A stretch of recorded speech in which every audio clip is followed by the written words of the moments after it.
welcome back to the Best Wines Online Tasting Room, where today we're going to be talking about wine. Wait, what? No. You have champagne in front of you. Champagne's not wine, or is it?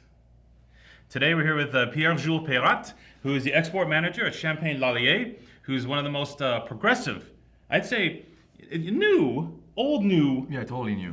Totally new champagne houses working today. And what we're going to do is, Pierre's been nice enough to come in, and we're just going to kind of talk a bit about champagne in the context of Lallier, because these guys are doing it better than almost anyone else. And we want to find out what makes champagne wine. You know, and you're gonna be seeing some wacky stuff here today. We're gonna be like breaking the rules. We're just gonna be like tossing everything out the window. So That's the goal. First of all, welcome. Thank you very much. Thank you very much for having me here, Kai. Definitely. Thank you very much for watching today. Yeah, absolutely. Second of all, glass is empty, so we need to fix that. Yeah. Hey, you want me to open also the other one? Yeah, let's do. Yeah, let's do this. And correct me if I'm screwing this up or somehow. That's not fine. opening it properly. Basically, how do you properly open a champagne bottle? You open it. There may be some etiquette. Making sure that you leave the gas, the oxygen penetrating the bottle with 45 degrees so that it's not actually giving all those bubbles, explosion. That's also something quite important sometimes. Don't point it at your friend. Or at the camera. Or the camera. Wait, yours is like all. See, that's why he gets paid to do this. I was the champagne whisperer. Okay, let's talk about wine. Champagne is wine. Yeah, totally. It started in the mind of Francis Tribault. I mean, the goal is definitely to express to people today that we are talking about winemaking and not champagne making. Of course, the presence of the bubble here today makes us feel like, okay, let's go celebrate. It's champagne. It's for one only occasion. Right. The goal is to first think about making the best wine so that we know that as soon we're going to add bubble to it, it's going to be one of the best champagne. Got it. Okay.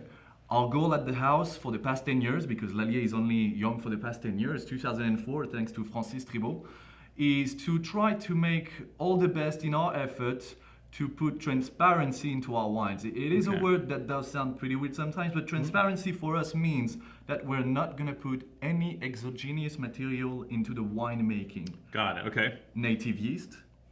Our own vines for 40% here, because we are a house of champagne. So of course we trade, we buy juice from other people. Those people are wonderful growers, pretty well known from the region actually. An entire production of 300,000 bottles a year today, which is quite small for a house of champagne. And our goal at the house is by using those native yeast, using only stainless steel tanks, using only the least amount possible of sugar at the dosage, the least amount possible of sulfite at the disgorgement during the vinification.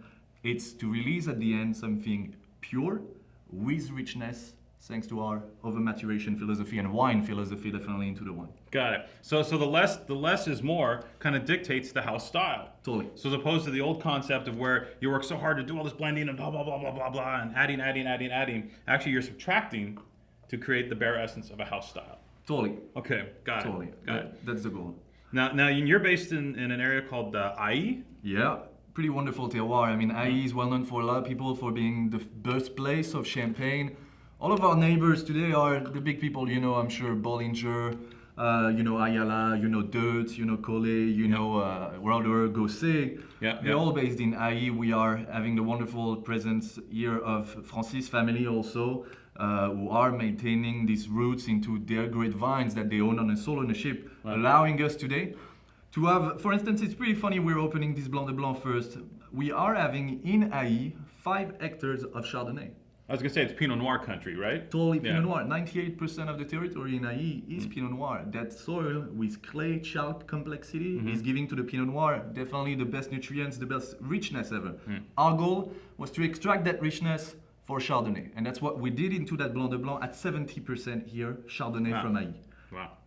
That's the thing. Our goal, a lot of people talk about balance in wines. Of course, we are willing to make and to put balance into our wines. Our goal is to bring the balance into the terroir of Grand Cru we play with, because today, all of our wines that we produce are Grand Cru. Wow. Exactly. Yeah, I did not know that. I thought they were like, this one's Blanc de Blanc Grand Cru. Blanc de Blanc Grand Cru, 70% of Ailly, 20% of Cramant, 10% of Avize. And that's why it's Got it, interesting, okay. you see? Yeah. We're going to stop thinking Côte des Blancs only, and we're going to try to bring the power of an exotic sensation on the nose thanks to AI. Creaminess is definitely relying on this, thanks to the native yeast also we use. Then body of the cold fruit of Cremant, then freshness and saltiness from the Avis Chardonnay at the end.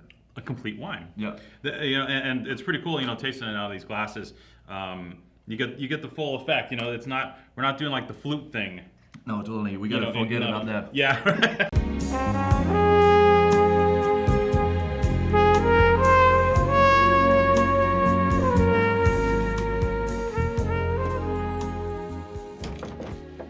Forgive me, Father, for I have sinned. That's putting it mildly, Double O. I mean, here's the thing, my friends. You gotta understand that, unfortunately, if there's one thing really important between champagne and marketing, of course, is that wonderful name that has been branded up worldwide.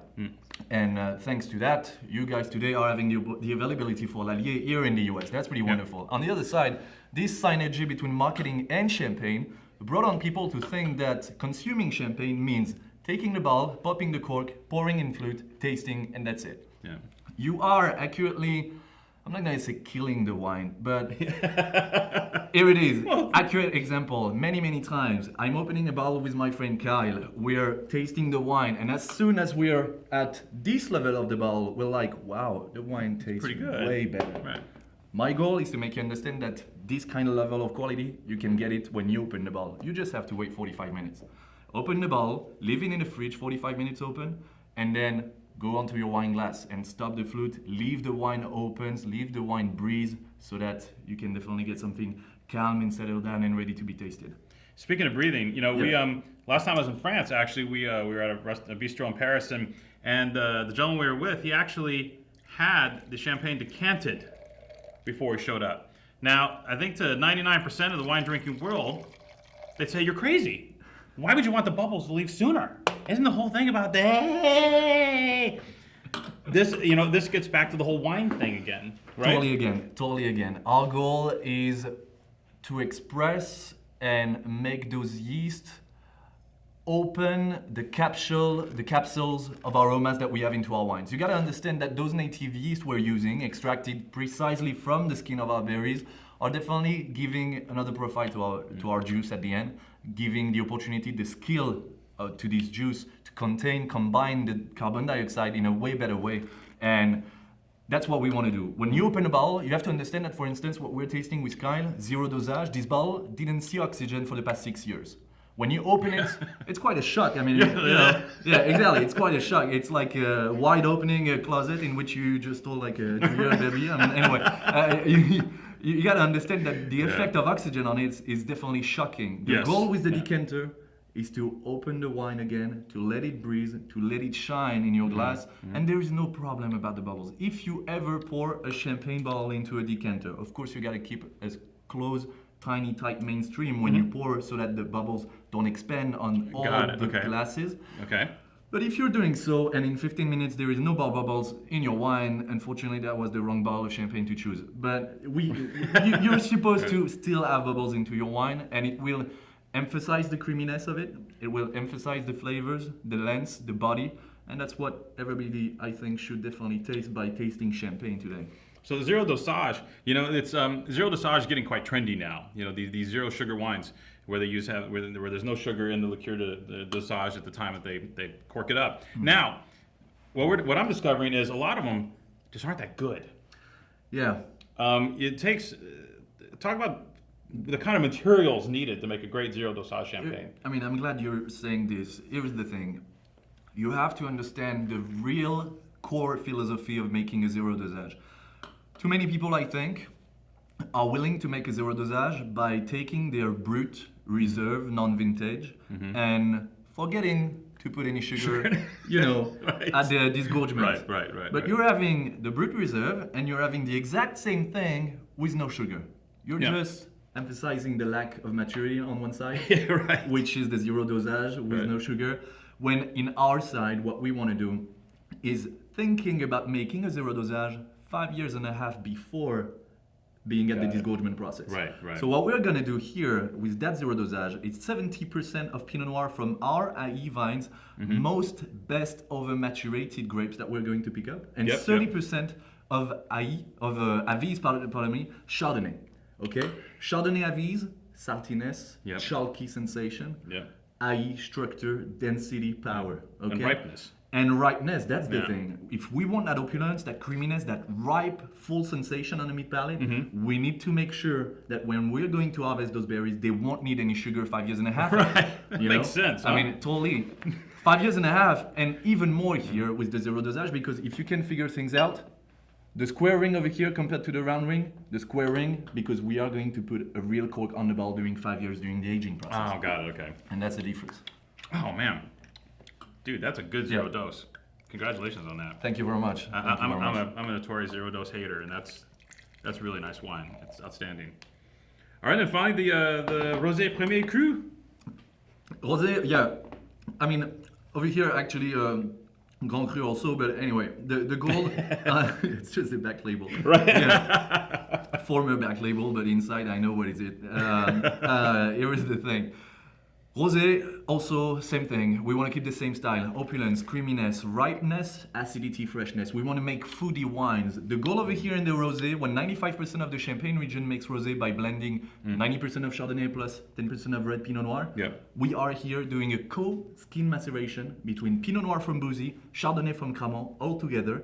And after that, we're going to blend the result with white steel Chardonnay from Avis. Wow. Co-skin So- maceration for the ripeness and white steel Chardonnay for the freshness. Wait, that's backwards. No, I was kidding. You're supposed to put red wine in and not white wine. No, delicious. you very much. It has a Venice, what do we call it, Venice quality to it, Yeah. where it tastes like red Pinot Noir, but the strawberry essence is still there, the daintiness is still there, with a just fabulous underlying structure. My gosh. Yeah, I'm speechless. This is really good pink wine, dude. Thank you very much, Yeah, Gavin. yeah. This is a Santé. knockout. All right, so there you go. A little Champagne 101 with one of the most progressive champagne houses in the market right now. Use regular glasses, decant your bubbles, native yeasts. What else did we cover? Use really good grapes and drink. Thank you very much. All right, cheers. I'll see you in Champagne.